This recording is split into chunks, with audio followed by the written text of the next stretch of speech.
I am Paul McIntosh. Welcome to Stoicism for today.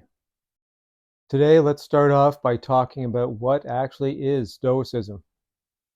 Let's boil it all down to its simplest forms. An ancient philosophy started 300 BC, 340 BC, somewhere around there, by an individual by the name of Zeno of Citium. Zeno was a merchant and quite well off, actually, and on one of his journeys to Athens, he became shipwrecked, lost everything during a storm, which pretty much changed everything for him. You can imagine losing everything that you own, everything that makes you you, and what do you do?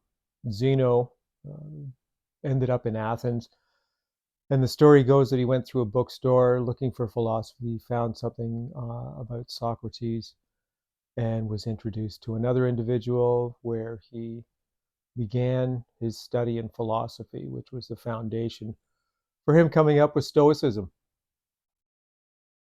There are a number of other individuals. There's a number of other individuals.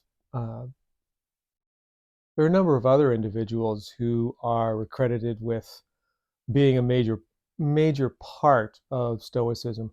Marcus Aurelius, the Emperor Stoic, we'll call him, and Epictetus, the slave Stoic. All three of those are probably the major, I don't know about influences, but those are the ones that are referred to mostly. I, on the other hand, am not going to refer to them much during my discourses here, as much as, yes, they are a big part of it. It's a, it's a bit of a challenge for a lot of people to convert ancient Stoic conversations to uh, modern way of thinking. So what I'm going to attempt to do here is to bring Stoicism up to date using the philosophies of Stoicism and integrating them into the 21st century. Let's start off with the four main principles of Stoicism. First one being justice. Now, what the Stoics talk about in justice, and I'm going to say this a lot, can be simplified and boiled down to just one sentence. And as much as I'm going to use the word simple a lot during these discourses, yes, it may be simple, but it might not be easy. Although there are methods which I'll talk about during these discussions, which will hopefully make these a lot easier for you to be able to bring them into your life. So justice from the Stoic standpoint is simply doing what's right in any given situation, under any different circumstance. What's the right course of action? What is going to be the best outcome, a win-win situation for everybody concerned? We'll talk more about these and get more in depth along the way, and I'll devote probably singular videos to each and every one of these along the way. Let's talk next about courage. Courage, according to Stoicism, is having the ability and the strength of mind and character to be able to stand up for what you believe in, not be pushed here and there by different opinions, by different social media clickbaits, by allowing your emotions to be tossed about willy-nilly just from something somebody says. You know, be strong enough and have the courage to be able to stand up and say no. Next one is temperance. And temperance, in another word, can be moderation.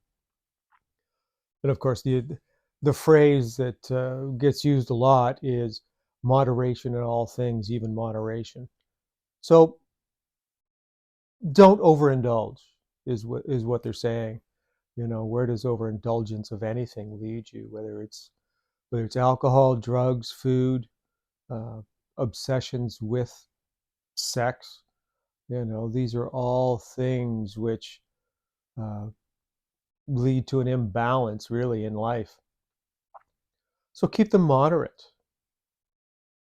Eat until you're full. Don't eat until you can't walk. Um, the what is it? The buffet of life is there for you to choose from. Make wise choices.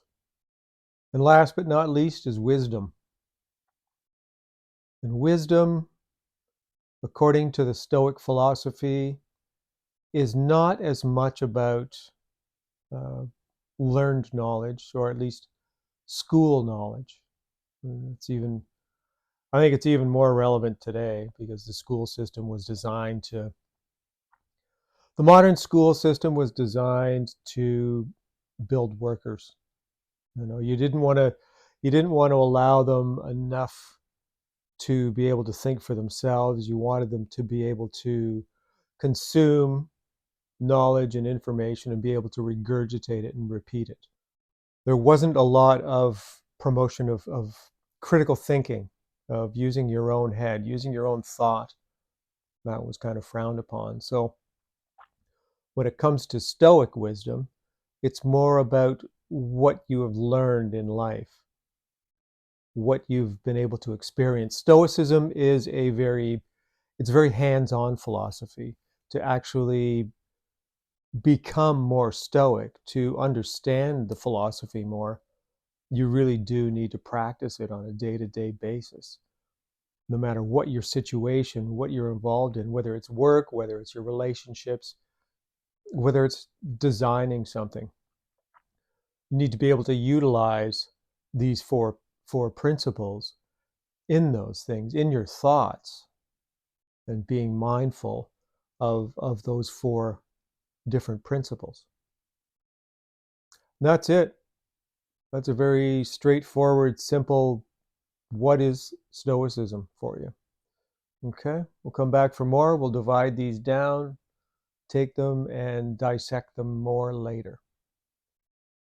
Okay, that's it for now. See you next time.